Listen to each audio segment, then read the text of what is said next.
Saudara-saudari yang terkasih dalam Kristus, salam damai Kristus. Berjumpa kembali bersama Kalis, katekese liturgi singkat dalam setapak demi setapak memahami liturgi dalam Gereja Katolik.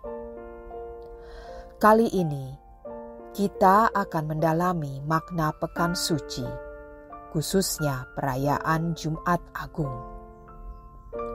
Jumat Agung merupakan perayaan yang tak terpisahkan dengan Trihari Paskah atau Trihari Suci. Jumat Agung merupakan kelanjutan dari perjamuan Agung Yesus di Kamis Putih. Ciri yang mewarnai Jumat Agung adalah suasana yang hening, nyanyian tanpa musik, altar yang kosong, tabernakel terbuka lebar, lampu merah yang menandakan kehadiran Tuhan dipadamkan, lampu gereja dimatikan.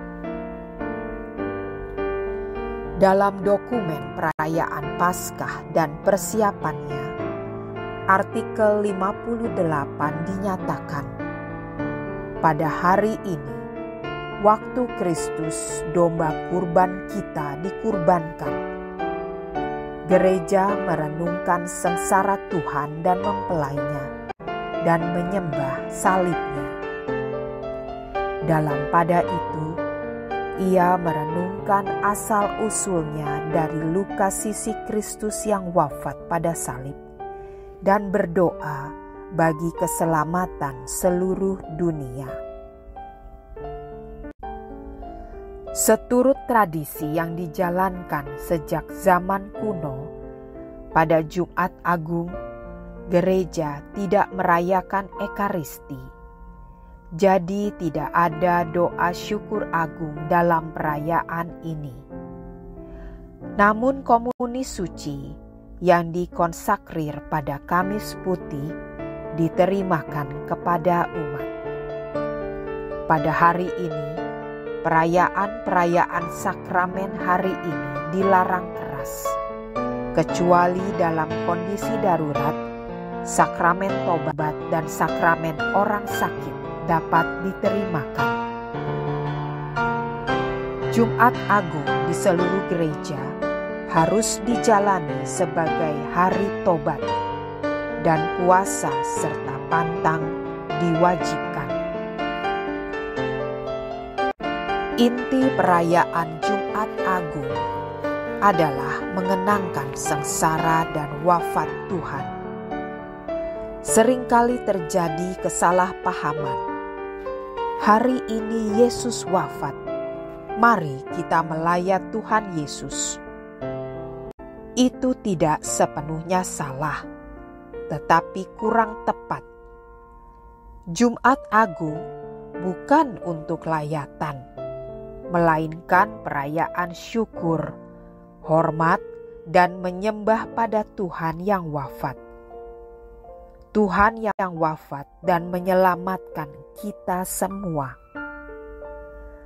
Misteri iman kita menyatakan bahwa Yesus memang manusia, Allah menjadi manusia, lahir, hidup, berkarya, sengsara dan wafat seperti kita. Tetapi Dia juga adalah Allah.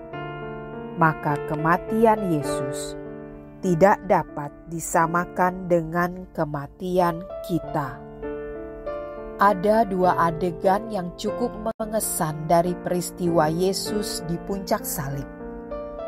Yang pertama, Bunda Maria dan murid yang dikasihinya berdiri di dekat salib Tuhan. Siapakah yang dimaksud dengan murid yang dikasihi? Ada yang berpendapat murid yang dikasihi itu Yohanes. Tapi ada juga yang menyatakan bahwa murid yang dikasihi itu adalah typos, suatu model tentang murid yang berlaku untuk siapa saja, termasuk kita. Jika itu yang dimaksud, maka pernyataan Yesus menyerahkan murid yang dikasihi kepada Maria berarti Yesus menyerahkan kita atau gereja. Paus Benediktus ke-16 mengatakan, inti dari peristiwa murid yang dikasihinya di bawah salib ialah bahwa Tuhan Yesus menghendaki supaya setiap muridnya memiliki persahabatan yang penuh kasih dengan Tuhan Yesus sendiri. Kedua, ungkapan sudah selesai. Sebelum wafat, Yesus mengatakan sudah selesai. Pernyataan sudah selesai dapat dimengerti memiliki 3 makna. 1. Kalimat sudah selesai merangkum hidup dan perutusan Yesus. Ia datang ke dunia karena diutus oleh Allah, yang karena begitu besar kasih-Nya kepada manusia, mengutus anaknya yang tunggal untuk hadir di dunia ini untuk menyelamatkan kita, bukan untuk menghakimi. Di sini disajikan bahwa Tuhan adalah Tuhan yang belas kasih, tidak mencari kesalahan, dosa, tetapi Ia wafat agar kita menjadi anak-anak memiliki hidup ilahi. Makna kedua dari kata sudah selesai adalah kemenangan jaya. Sudah selesai berarti bahwa dengan wafat Yesus, kekuatan jahat, iblis sudah dikalahkan secara definitif, dan kemenangan jaya ada di pihak Allah yang menyelamatkan kita. Makna ketiga dari kata sudah selesai juga berarti bahwa Yesus telah menggenapi semua nubuat kitab suci.